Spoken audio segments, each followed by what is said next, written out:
บ่หูดอกคือทองให้หักให้แพงเลื่อยมา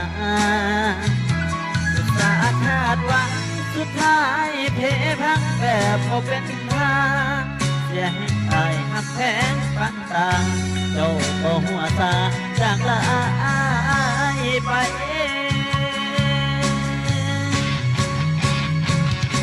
แล้วที่ผ่านมา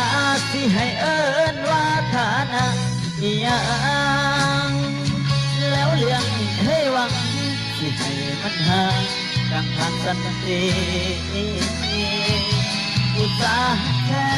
แต่เจ้ามาเฮ็ดกับอายจังสิจะเจ็บละน้อคนดี